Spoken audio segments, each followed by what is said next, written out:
Madame, monsieur, bonjour ou bonsoir, bienvenue dans cette émission exceptionnelle de Wallonia Plus, une émission que je qualifie d'exceptionnelle tout simplement parce qu'elle est réalisée en partenariat avec nos amis de l'Ordre des experts comptables et comptables brevetiers de Belgique. Et la thématique qui sera évoquée est une thématique qui a priori devrait vous intéresser tous, c'est la planification successorale. Et justement pour en parler, eh bien l'Ordre nous a aidé à concocter un panel de choc. J'ai à ma gauche ici deux expertes, deux éminentes fiscalistes spécialisées dans cette matière.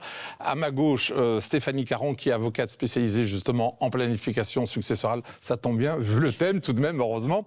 Et puis juste à ses côtés, Isabelle Riera, qui est juriste fiscaliste auprès de la Banque Van Breda. Merci à toutes les deux d'être là. Merci. Alors justement, je voulais évoquer avec vous ce sujet. Je disais tout à l'heure, il y a quelques secondes en préambule, que ça intéresse énormément de téléspectateurs, téléspectatrices. On a l'impression que tout le monde est au courant du sujet. Tout le monde sait que c'est très important, puisque je crois que c'est Woody Allen qui disait qu'il n'y a que deux choses certaines dans la vie, c'est la mort et les impôts. Ici, on cumule les deux. On essaye quand même de ne pas ajouter au chagrin en payant trop d'impôts. Comment se fait-il que les gens s'y prennent trop tard pour y penser? Isabelle, vous qui avez cette pratique aussi. Souvent, on n'a pas de boule de cristal, effectivement, pour savoir quand le décès va survenir. Et c'est vrai qu'un décès peut très, très bien arriver de manière prématurée. Donc, c'est sûr qu'il y a plusieurs indicateurs auxquels il va falloir faire attention. Et il y a notamment le patrimoine. Donc, une fois que le patrimoine devient conséquent, quand on est jeune, il va falloir se poser la question de la planification successorale. Il y a aussi potentiellement, par exemple, la problématique des enfants mineurs. Si on a des actions de société et qu'on a des enfants mineurs qui vont du coup hériter au moins de la nue propriété des actions, ça peut être problématique et donc ça aussi, il faut y penser. Alors Stéphanie, j'ai l'impression que ce que vient de me dire, alors vous m'arrêtez si je résume mal votre pensée, c'est ce que me disait un autre spécialiste aussi de cette matière-là, c'est que entre guillemets, si on est pauvre, et c'est sans connotation négative, je dirais la dévolution légale, c'est-à-dire en fait quand on ne fait rien, ça suffit. Par contre, dès qu'on a un patrimoine, alors conséquent, ça veut dire quoi? Et dès qu'il y a peut-être des potentiels héritiers avec peut-être des conflits, là, il faut certainement y penser. Alors, je vais nuancer un peu le propos. Oui. Il y a évidemment tout l'aspect fiscal qui fait qu'effectivement, au plus on a un patrimoine important, au plus il faut y penser. Mais il ne faut pas oublier l'aspect civil de qui va hériter de quoi. Et je pense qu'il ne faut pas être très fortuné pour se poser la question. Je peux imaginer par exemple un couple sans enfants. Qui va hériter effectivement du patrimoine, par exemple l'entreprise familiale. Mais dans certains cas, il est intéressant de faire un testament pour éviter, par exemple, que des frères, des sœurs ou des parents ne viennent à la succession et que ce soit l'épouse ou l'époux qui récupère le patrimoine. Et donc, il faut vraiment faire attention à cet aspect civil. C'est pas que de paiement de droits de succession. Alors, on va venir à des questions très spécifiques qui intéresseront certainement nos téléspectateurs, téléspectatrices, mais quel est le bon moment, autrement dit, quel est le bon âge pour y penser?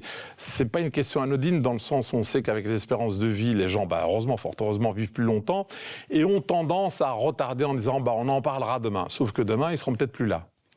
Mais souvent, c'est clair que ce n'est pas une priorité. Les gens n'ont pas envie de parler de ça et ils essayent de remettre ça au lendemain. De manière très classique, il faut vraiment y penser à la fin de l'activité professionnelle parce que généralement, on a acquis à ce moment-là un patrimoine qui est plus ou moins définitif et donc on va pouvoir penser aux transmissions. Mais parfois, il faut y penser avant. Et notamment, la question de la protection du conjoint. Quand on est jeune et qu'on a 45 ans, il faut se poser la question, si je décède, est-ce que ce n'est pas plus intéressant que mon épouse et plus que les enfants, par exemple? Et donc là, à ce moment-là, on fait aussi des testaments dans lesquels on peut permettre une certaine flexibilité au conjoint survivant ou que le conjoint survivant puisse, par exemple, acquérir une partie plus importante de l'habitation familiale. Alors ça, on va y venir sur les aspects techniques. Alors je regarde Stéphanie. Est-ce que, toutes les deux dans vos fonctions respectives, mais ça pourrait être quelqu'un d'autre, est-ce que vous n'avez pas aussi un aspect ou un rôle psychologique de faire parler les gens de certaines choses pour briser peut-être certains tabous, un certain malaise, avant d'en arriver même aux solutions? Est-ce qu'on ne peut pas, entre guillemets, vous me permettez l'expression, vous utiliser aussi pour ça? On peut aussi nous utiliser pour ça. Juste, je vais peut-être rebondir sur ce qu'a dit Isabelle il y a un instant.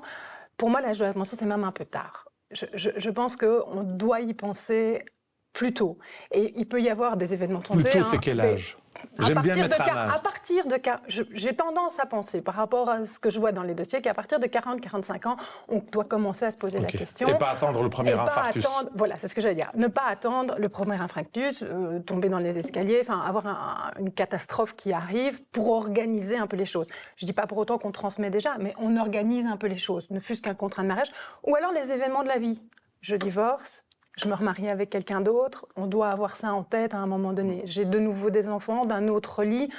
Il faut effectivement penser à cette transmission. Alors, le conjoint survivant, parlons de conjoint survivant. Est-ce qu'il y a une panoplie qui existe dans le droit successoral, tout ce qui est donation, etc., qui fait qu'on peut augmenter sa protection si c'est notre désir? Parce que, par exemple, question classique, on a peur des pièces rapportées. On se dit, voilà, les enfants, on a confiance en eux, parce que la maman hérite de la nue propriété, les enfants pas. Ou l'inverse, hein, voilà, vous allez nous expliquer tout ça. Mais que se passe-t-il si j'ai pas confiance, peut-être même dans les enfants, ou dans leur conjoint? Qu'est-ce que je peux faire pour renforcer la protection du conjoint survivant? Alors, la protection du conjoint survivant, elle est assez simple et elle est assez pratique parce qu'on peut partir soit sur des testaments qui sont révocables, donc ça veut dire qu'on le déchire par la suite si on veut, et on peut aussi partir sur des donations, on peut partir aussi sur le contrat de mariage, mais les donations, c'est aussi quelque chose qu'on peut utiliser entre époux et qui est très utile. Pourquoi? Parce que les donations entre époux sont révocables, donc ça veut dire que par la suite, si on vient par exemple à se séparer, on revient sur la donation qu'on a faite à son conjoint. Donc c'est vrai que quand on a 45 ans, et qu'on a par exemple un patrimoine qui est, on va dire, des actions de société, on pourrait envisager par exemple de transmettre les actions en nue propriété à son épouse, juste pour une question de protection. Donc en cas de décès, on sait qu'il n'y aura plus de droit de succession là-dessus et que les enfants mineurs n'auront pas les actions, par exemple. Voilà, ça c'est... Alors Stéphanie, prenons ce cas. Oui, juste pour nos auditeurs, hein, pour bien comprendre ce que la loi prévoit peut-être, avant de parler d'augmenter la protection, c'est que si on ne prévoit rien... Si je ne fais rien, qu'est-ce qui se passe? Voilà, je pars sur un monde meilleur, qu'est-ce qui se passe? Voilà. Voilà. Donc dans ce cas-là, la loi, elle prévoit que le conjoint survivant va hériter de l'usufruit de toute la succession. Donc ça veut dire qu'on ne regarde pas que ce soit des biens communs ou des biens propres, c'est pas ça la question, c'est vraiment tout le patrimoine est hérité en usufruit par le conjoint survivant, ce qui lui permet de jouir du bien, donc si c'est un immeuble, l'habiter, le donner en location et percevoir les loyers. Si ce sont des valeurs en banque ou des actions de société, la jouissance est beaucoup plus faible, évidemment. On va percevoir des dividendes, on va percevoir des intérêts, on va voter à l'Assemblée générale pour la société, mais on ne sait pas utiliser ces fonds. Ce sont des capitaux qui sont, entre guillemets, immobilisés parce que ce sont les enfants qui vont hériter de la nue propriété. Donc voilà ce que la loi prévoit pour le conjoint survivant. Usufruit pour le conjoint et les enfants la nue propriété. Voilà. Et donc on peut doper, on n'est pas obligé de rester à ce stade-là, on peut faire un plus. Mais attention à la réserve des enfants. C'est toujours un peu technique comme sujet, mais donc les enfants sont protégés. Ce qu'on appelle la part réservataire, on ne peut pas tout à fait les déshériter, entre guillemets. On ne peut pas déshériter les enfants. Ce qu'il faut retenir, c'est que les enfants, ils ont droit au minimum, tout enfant confondu, quel que soit le nombre, à la moitié du patrimoine. Alors, et s'il y a un conjoint survivant, en nue propriété. Alors on a compris ce qui se passe si on ne fait rien, mais ici je suis dans l'optique où je souhaite un petit peu faire un bonus, si je puis dire, au conjoint survivant. Là, je procède comment? C'est un testament? Mais là, je rebondis sur ce que Stéphanie a dit. C'est vrai que les enfants doivent au moins recevoir leur réserve, mais par exemple, si on utilise le contrat de mariage plutôt que le testament et qu'on est marié sous ce qu'on appelle le régime légal, ça veut dire qu'il y a une communauté entre époux, on peut prévoir un avantage matrimonial dans ce contrat de mariage. Ça veut dire que l'époux survivant va à ce moment-là hériter de la communauté et les enfants n'auront rien à dire si c'est des enfants communs. Donc ça, c'est un bon outil, le contrat de mariage, pour bien protéger le conjoint. Maintenant, attention, quand le conjoint reçoit cette communauté, au premier décès, attention que les droits de succession sont souvent augmentés puisqu'on augmente la part du conjoint et donc aussi les droits de succession. Donc il faut toujours un peu... Et alors, que pensez-vous de ces gens qui rédigent un testament sur le coin d'une table, enfin peu importe et tout, est-ce que ce testament, il se suffit à lui-même parce que je l'ai rédigé de mon plein gré, de mon vivant, ou est-ce qu'il vaut mieux l'authentifier, je ne sais pas quel est le terme que vous utilisez, par un notaire? C'est vrai, on pourrait avoir un héritier mal intentionné qui tombe par hasard sur ce document et qui pourrait tout simplement le faire en petit confetti. Oui.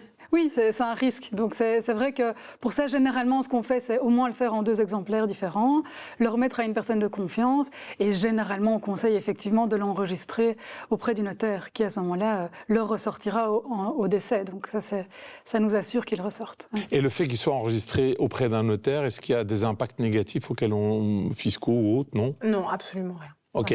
Alors, on est dans une société, on peut le regretter, mais c'est comme ça, où malheureusement, les gens divorcent un peu plus qu'auparavant, etc. On assiste à un phénomène de famille recomposée. Est-ce que ça complique votre tâche ou au contraire, ça fait vivre vos cabinets ou votre département juridique? Et qu'est-ce qu'on peut faire quand on a des familles recomposées? Voilà, qu'est-ce qui se passe? Qu'est-ce qu'on peut avoir comme outil pour éviter justement des conflits entre les anciens lits, les nouveaux lits, etc.? Mais c'est vrai que c'est une situation qui est super complexe et il n'y en a pas une qui est pareille à l'autre. Donc, généralement, ça va vraiment être du sur-mesure. Et je rebondis sur ce que vous avez dit tout à l'heure. Il y a aussi un aspect psychologique. C'est-à-dire qu'on doit essayer de trouver vraiment un équilibre entre les enfants et pour éviter le conflit. Parce que c'est surtout ça qu'on veut éviter dans les familles recomposées, c'est qu'il y ait un conflit. Si on donne trop à l'épouse, généralement, les beaux enfants ne vont pas être contents. Donc, c'est vraiment ce juste équilibre qui est très difficile à atteindre. Alors, vous êtes avocate spécialisée en planification financière. C'est comme ça que vous vous vendez très bien.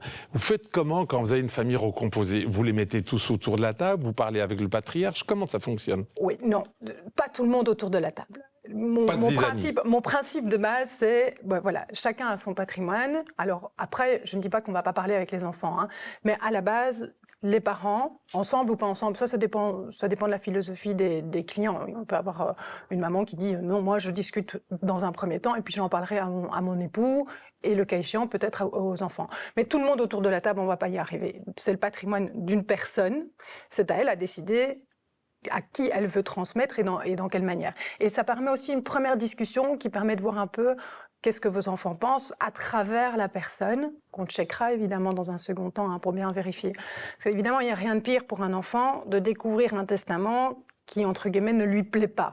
Donc je ne dis pas pour autant qu'il ne faut pas dire aux enfants à un moment donné, voilà, on a prévu que ça se passera comme ça, comme ça, comme ça, ce qui peut, les rassurer, et 2, donner une explication. Pourquoi est-ce qu'on a prévu? Mais donc vous êtes en train de dire, voilà, on a pensé à vous, sachez qu'on essaie de maîtriser la chose, mais on ne doit pas tout dévoiler. Pas nécessairement. C'est même pas recommandé? Ça dépend des situations, ça dépend vraiment des situations. Si on arrive dans une situation purement égalitaire, pourquoi ne pas le dire? Pourquoi pas dire on a tout prévu, ne vous inquiétez pas, on arrivera à une situation purement égalitaire? C'est pas toujours le cas, c'est pas toujours la volonté des parents, c'est pas quelquefois c'est même pas la volonté des enfants. Ça peut arriver aussi d'avoir des enfants qui disent moi j'ai pas vraiment besoin. Donc c'est pour ça que je dis il doit y avoir un dialogue au minimum entre les parents et les enfants. Alors justement ce donné. dialogue, donc en fait ça consiste déjà à comprendre ce qu'ils veulent faire de leur patrimoine. Ouais. Ce qu'ils veulent en faire.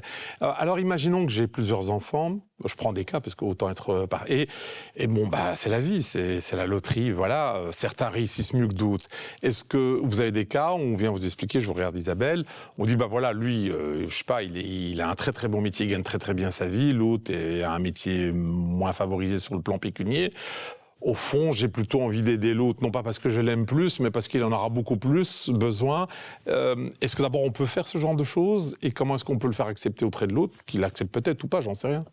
Mais Allez-y, toutes les deux. On pourrait le faire, toujours dans la limite de la quotité réservataire des autres enfants. Donc ça veut dire que chacun doit quand même avoir sa réserve. Maintenant, c'est un cas qui m'est rarement arrivé. Ça m'est arrivé peut-être une seule fois où c'est vrai que le fils avait plus de sous que le papa. Et à ce moment-là, le papa a effectivement privilégié les autres enfants. Parce que je crois que ça n'avait aucune espèce d'importance pour ce fils-là. Mais c'est plutôt rare. Je dois dire que c'est... Ici, c'est pas le père qui a plus d'argent. C'est simplement les enfants. Je dois, par exemple, livrer... je peux leur donner 1 million, on va dire, quelque chose comme ça. Mais il y a peut-être un enfant qui n'en a peut-être besoin que 250, tandis que l'autre, les 750, lui seront beaucoup plus utiles. Parce que je dis n'importe quoi. L'un est un très grand chirurgien et l'autre est enseignant en primaire. Voilà, faut dire quelque chose. Oui, donc cette situation, effectivement, peut arriver. Donc oui, on peut favoriser un enfant par rapport à un autre. Comme disait Isabelle, on doit toujours respecter la réserve. Donc bien faire attention quand même que les enfants aient un minimum. Et ça me fait penser à un autre cas plutôt inverse. Il peut aussi arriver que malheureusement, un enfant soit fragilisé. Et qu'on sache à l'avance que ses besoins seront plus réduits et que lui transmettre le patrimoine en sachant qu'il n'aura pas de descendance est un non-sens. Et dans ce cas-là, on va déséquilibrer dans l'autre sens en donnant moins à un enfant qui en aura moins besoin. Alors, je reviens à une autre question je dirige comme un magazine économique qui arrive souvent, je parle avec beaucoup de chefs ou patrons d'entreprise qui disent, voilà, moi, je suis prêt, je souhaite effectivement préparer ma succession. Mais je veux léguer, mais sans perdre totalement le contrôle. Hein. C'est ce côté, je donne sans donner. Hein. On nous a tous appris à l'école que quand on donne, c'est donner et reprendre, c'est voler. Exact. Mais dans votre domaine, on peut le faire. Isabelle. Oui, on peut en tout cas mettre des mécanismes de contrôle qui sont intéressants. La première chose, c'est ce dont on a parlé tout à l'heure, c'est quand on fait une donation entre époux, parce qu'elle peut être révoquée, donc ça veut dire qu'on peut revenir dessus par la suite. Ensuite, après, on peut faire des donations avec des techniques de réserve d'usufruit ou une assurance qui va permettre en fait de garder le contrôle et d'assurer que l'enfant n'aille pas, par exemple, s'acheter une grosse voiture avec, quoi. Donc il y a des garde-fous. Oui. Voilà, ils vont recevoir une certaine somme. J'ai pas envie que tout d'un coup il achète 3 Lamborghini et qu'il passe tout l'été à Ibiza à flamber en buvant du champagne le matin et soir. Ça, je peux mettre en place des choses qui pourraient empêcher ce genre de bêtises. Oui. Tout à fait. Oui, alors il y a une gradation dans les mécanismes qui peuvent être mis en place. C'est vrai qu'on a parlé de la réserve d'usufruit et le Code civil vient d'être réformé, donc sans rentrer dans la technicité. Aujourd'hui, un usufruitier a beaucoup plus de pouvoir qu'avant 2021. Donc ça, c'est une première possibilité. Dans des techniques simples, c'est simplement de mettre un gage. Si je donne de l'argent, je mets un gage qui fait que les enfants ne pourront pas puiser dans cette somme, en tout cas sans l'autorisation des parents qui ont donné les montants. Après, on peut aller dans des techniques plus compliquées aussi, avec des structures sociétaires au-dessus pour contrôler vraiment tout ce qui va se passer sur les biens légués. Est-ce qu'on peut imaginer qu'après mon décès, en dehors évidemment mon conjoint est là, mais que les enfants ne reçoivent les sommes qui leur sont dues ou l'usufruit que passé un certain âge où il y a une sorte d'automaticité, je décède, ça y est, c'est l'usufruit pour l'un et le nue propriété pour l'autre? Alors, juridiquement, si on n'a pas prévu autre chose, c'est comme ça que ça va se passer. Ouais. Maintenant, par testament, on pourrait aussi prévoir des systèmes. Par exemple, ce qu'on introduit quand on a des enfants jeunes, ce sont des clauses qu'on va dire des clauses d'assistance, c'est-à-dire des clauses où les enfants sont entre guillemets sous tutelle et ne peuvent pas gérer le patrimoine sans l'autorisation d'un tiers. Un tiers qui peut être le conjoint survivant s'il est toujours en vie, ou bien un membre de la famille, ou même un tiers externe, pour effectivement protéger les enfants un petit peu contre eux-mêmes et contre toute personne qui serait mal intentionnée. Donc ça, on peut le prévoir dans un testament, par exemple. Oui. Alors, je rebondis sur ce que vous venez de dire. Que se passe-t-il, par exemple, désolé, je fais plein de cas pratiques, mais qui résultent de la vie réelle. J'ai parlé effectivement de l'allongement de la vie.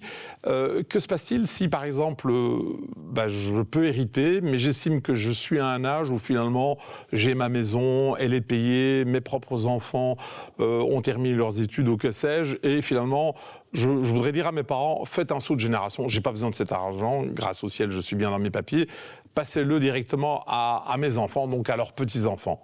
Là, vous pouvez nous aider pour faire ce genre de choses? Oui, il n'y a vraiment aucun problème. Alors, il y a plusieurs techniques, évidemment, pour arriver à cette solution. La première, c'est tout simplement d'aller voir ses parents qui feront un testament, qui déshéritent l'enfant. Alors, vous allez me dire, mais on n'a pas arrêté de parler de réserve des enfants. Ouais. Oui, donc la loi, elle protège les enfants. Mais si les enfants, entre guillemets, ne réclament pas, c'est-à-dire si tout est fait en bonne entente, le jour où on va ouvrir le testament et on va voir qu'il y a un enfant qui est déshérité au profit des petits-enfants, eh bien, il n'y a rien qui va se passer. Simplement, on va exécuter le testament. On n'est pas obligé de demander ce qu'on appelle la réduction en termes techniques. Donc ça, c'est une première technique, tout simplement, c'est de faire un testament en bonne entente, je vais dire. Alors, autre cas de figure, je regarde Isabelle, voilà, je me suis marié sur le tard, ça arrive de plus en plus, des papas tardifs recomposés ou pas recomposés, et donc on a des enfants forcément sur le tard, et on va vous voir, effectivement, pour faire de la planification successorale, après avoir regardé cette émission magnifique, mais la statistique que je décède alors que l'enfant est mineur, elle est plus élevée. Est-ce que là, il y a des choses que l'on peut faire aussi pour protéger cet enfant qui sera mineur au moment où il ou elle héritera? Oui, évidemment, il y a, comme Stéphanie l'a dit tout à l'heure, des tutelles qu'on peut mettre en place par testament, par exemple. On peut avoir des mécanismes de contrôle qu'on met en place du vivant aussi. Donc, par exemple, une société simple, une assurance qui permet en fait de simplement postposer la disposition des biens, en fait. Ok. Là, oui. Mais donc, on peut anticiper. Est-ce qu'on peut aussi anticiper les querelles entre héritiers? Je vais pas citer nommément, je crois que les téléspectateurs comprendront à quoi je fais allusion, mais on a assisté à un drame dans une famille connue où finalement il y a eu un meurtre de quelqu'un parce qu'il y avait beaucoup d'aigreur, d'antagonisme, peu importe les raisons, on n'a pas à juger, mais ça peut aboutir à ce genre de drame. Comment peut-on faire pour éviter des querelles intestines? Vous allez me dire, je serais parti à ce moment-là, mais quand même, on peut anticiper ce genre de choses. Oui, alors il y a un mécanisme qu'on peut mettre en place, c'est le pacte successoral, le pacte familial, qui permet en fait de régler la succession avant le décès. Mais ça veut dire que là, tout le monde doit être d'accord. Donc ça veut dire que dans des familles où il y a déjà un conflit, c'est fort compliqué. Mais ça veut dire quoi, que tout le monde doit être d'accord? C'est qu'à mon argent, ou mes biens, immobiliers ou autres, j'en fais ce que je veux. À la limite, voilà, si j'ai décidé quoi. Donc si mes héritiers ne sont pas d'accord, je ne peux rien faire?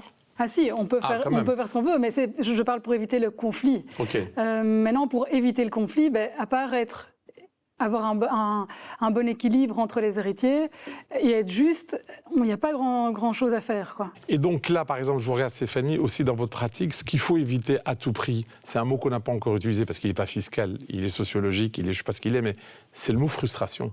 Oui. Et c'est pour ça qu'on parlait tout à l'heure de dialogue. Je pense que c'est vraiment très important qu'il y ait un minimum de communication et d'information. Parce que les enfants qui ne savent pas du tout ce qui est prévu, en sachant qu'il y a des enfants d'un précédent lit ou au contraire qu'on est du premier lit, on se demande, on se dit, tiens, finalement, comment ça va se passer, une belle maman ou un beau-père qu'on n'aime pas. Donc je pense que là, vraiment, le dialogue est très important. Mais juridiquement, les outils sont les mêmes que ceux pour une famille non recomposée. Alors, les outils sont là, vous les maîtrisez, voilà. Mais ça veut dire quoi? Qu'il y a beaucoup de va-et-vient. Par exemple, quand ils viennent dans votre cabinet, il y a beaucoup de discussions, ça ne se fait pas d'un seul coup. Il y a une sorte de... Un œuf dur, c'est 9 minutes. Hein. Donc, j'imagine, c'est quoi? C'est X séances de rencontres? Comment ça fonctionne? Une planification, c'est vraiment quelque chose qui se construit petit à petit. Je pense vraiment que ça se construit petit à petit. C'est-à-dire qu'on va commencer par dialoguer en disant probablement qu'il faut vérifier un peu quel est le patrimoine et qu'est-ce qu'on veut donner à qui. Et puis, le client va réfléchir. Il va dire, tiens, dans cette situation, comment va se passer? Et on va construire sur sa famille, sur son patrimoine, sur son vécu aussi, toute l'histoire. On va, fur et à mesure, savoir dans quelle direction aller. Et puis, quelquefois, on fait des marches arrière. Ça peut arriver de faire des marches arrière en disant « Ah, ça, c'est pas bien fait ». Donc, c'est une sorte de démarche en crame, pas très élégante, deux pas en avant, un pas en arrière, etc.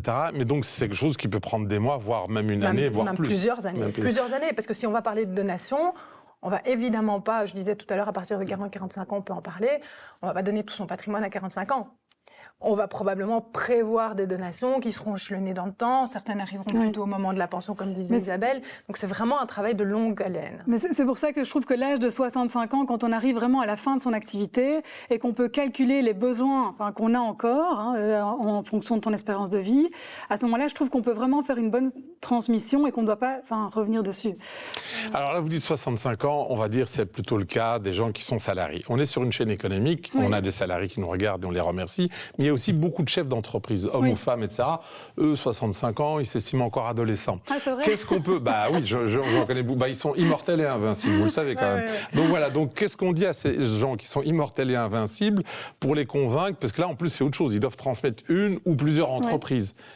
Stéphanie. Oui, alors c'est leur bébé. L'entreprise, c'est leur bébé, toujours. C'est ce que je constate absolument partout. C'est vraiment, ça fait partie de la famille. Et je pense qu'un point très important, c'est de dire, si vous ne prévoyez rien et qu'il vous arrive quelque chose maintenant, qui va gérer cette entreprise? Qu'est-ce qu'elle va devenir si vous n'avez pas décidé à l'avance, si vous n'avez pas mis en place d'abord le personnel qui pourra reprendre, mais aussi régler éventuellement des conflits entre les héritiers pour éviter qu'elle soit vendue au plus offrant et qu'elle disparaisse ou qu'elle soit vendue à l'étranger. Enfin, voilà, je pense vraiment qu'à ce niveau-là, c'est un point d'ancrage qui permet de se dire, oui, il faut que je prévoie quelque chose. Quand je ne serai plus là, il faut que cette entreprise continue après moi. C'est vraiment important. Et dans le dialogue que vous avez avec ces chefs d'entreprise, vous à la banque et vous dans votre cabinet, je dirais dans le côté huis clos, est-ce que ça peut aller jusqu'à dire, voilà, dans vos héritiers, c'est peut-être pas à vous à le dire, mais que certains disent aucun d'entre eux n'est apte, à diriger. Mais je ne veux pas, comment dirais-je, les priver d'une manière successoire. Est-ce qu'on peut trouver des solutions? C'est-à-dire que ce serait un CEO externe, il vient n'importe où de la planète Mars. Mais eux, garderont quoi? C'est quoi les actions? Oui, Comment ça fonctionne? Ils vont garder l'actionnariat, les actions, et on mettra effectivement une personne externe. On peut imaginer, et c'est quand même de plus en plus souvent, qu'il y ait dans l'entreprise 2-3 personnes clés, outre le dirigeant d'entreprise, qui elles sont intéressées à prendre une petite partie du capital. Du capital. Oui.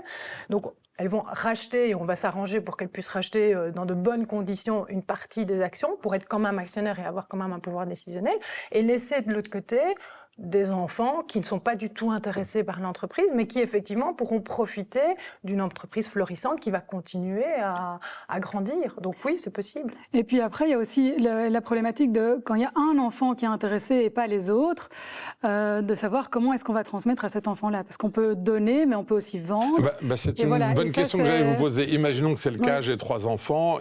Prenons le cas pour changer. Justement, c'est la fille la plus douée, c'est elle qui va gérer la boîte, j'ai confiance en elle. Elle a montré son expertise. Et j'ai deux jeunes garçons qui, eux, sont des poètes, peu importe les raisons, mais ils ne sont pas capables de gérer la boîte. Comment je fais pour que cette boîte ne périclite pas et en même temps en faisant en sorte que la boîte continue, mais que les autres ne soient pas désavantagés financièrement? Qu'est-ce qu'on peut mettre en place? Mais là, de nouveau, tout est du sur-mesure, mais nous, on fait ce qu'on appelle un trajet familial, donc ça veut dire qu'on va interroger les enfants, regarder leurs compétences et regarder qui veut reprendre la boîte. Et celui qui veut reprendre, généralement, on va plutôt faire une vente qu'une donation. Voilà, ça c'est une première chose. Maintenant, si les actions, si cet enfant n'est pas capable de racheter les actions, imaginons que cette société vaut beaucoup trop de sous, par exemple, voilà, il y a certainement d'autres mécanismes aussi, mais voilà. Oui, je vais peut-être enchaîner. Parce que soit il n'a pas assez d'argent, soit le pater familias ou la mater familias dit non, moi je veux que mes 3 enfants restent dans l'entreprise, je ne veux pas céder nécessairement à l'un d'entre eux.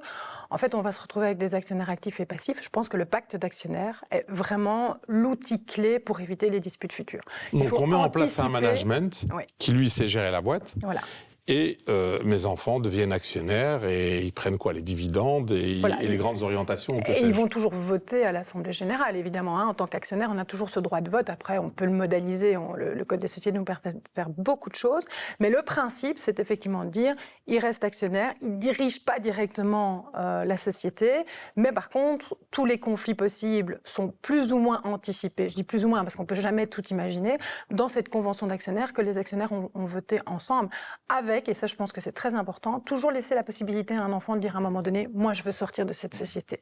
Parce que obliger les enfants à rester ensemble contre leur volonté, à ce moment-là on a des disputes.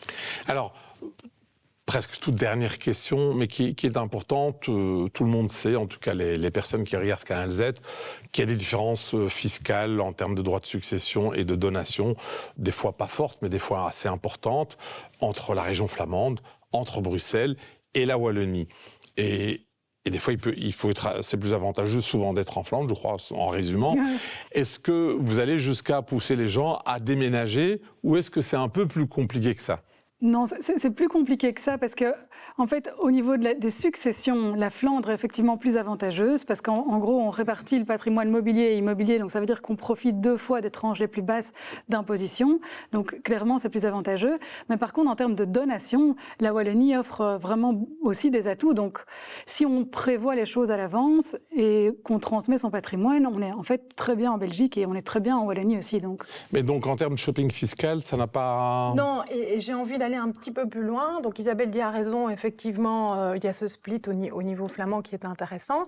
Par contre, si on regarde le dirigeant d'entreprise, le régime de transmission d'entreprise, en succession, région Wallonne est plus intéressante que la Flandre, par exemple, puisqu'on est à un taux de 0%, ce qui n'est pas le cas sur la Flandre ou sur la région de Bruxelles-Capitale. Donc ce choix de région, premièrement, c'est un choix de vie. Je rappelle qu'il faut quand même y vivre vraiment, tout à fait. Et que ce soit pas fictif. Les frontières sont pas loin. Les frontières sont pas loin. Enfin bon, je le rappelle quand même. Et deuxièmement, en fonction de la situation particulière, c'est pas nécessairement sur la Flandre que ce sera moins cher. Alors, toute dernière question, j'ai dit que c'était la dernière, je triche. Quid si j'ai l'un ou l'autre bien immobilier à l'étranger, voire même des avoirs mobiliers à l'étranger? Là aussi, que peut faire la planification successorale, Stéphanie, Isabelle? Première chose qu'il faut savoir, c'est que la Belgique taxe tout, en fait. quand Ah on bon. est résident fiscal en Belgique. Peu importe. Voilà, il y a juste une convention qu'on a avec la France, mais il n'y a pas d'autres conventions qui réduisent la double imposition au niveau des successions. Donc ça, c'est la première chose qu'il faut savoir. Donc effectivement, c'est pas parce que les biens se situent à l'étranger qu'on évite l'impôt. Qu'est-ce qu'on peut faire? Ça, on peut faire beaucoup de choses. Oui, et peut-être pour rebondir, donc non seulement, comme dit Isabelle, on n'évite pas l'impôt en Belgique, mais surtout, il faut vérifier quel est l'impôt à l'étranger. Vérifier si ce bien qui est à l'étranger est aussi taxé en succession à l'étranger, ce qui est régulièrement le cas, en tout cas pour tout ce qui est Vous êtes en immeuble. train de dire qu'on peut être imposé 2 fois. C'est ce que je suis en train de dire, oui, tout à fait. Alors après, il y a des mécanismes qui viennent adoucir un petit peu, mais pas toujours. Donc il faut vraiment faire attention quand on... Mais en résumé, je résume notre émission d'une demi-heure. Si on ne planifie pas, on va vers des déconvenues, à peu près certaines. Oui, et on est aussi un petit peu si on n'a rien prévu, finalement, on va payer beaucoup, alors qu'en fait, si on prévoit les choses, c'est très facile d'éviter aussi de payer tellement d'impôts. Enfin, voilà. Donc, état des lieux, discussion, puis solution. Oui. Voilà. Merci à Stéphanie, Isabelle, à la Merci fois à pour vous. votre temps et pour le partage de votre expertise. Et moi, je vous retrouve pour une autre émission de Wallonia Plus, un de ces jours. Merci 1000 fois.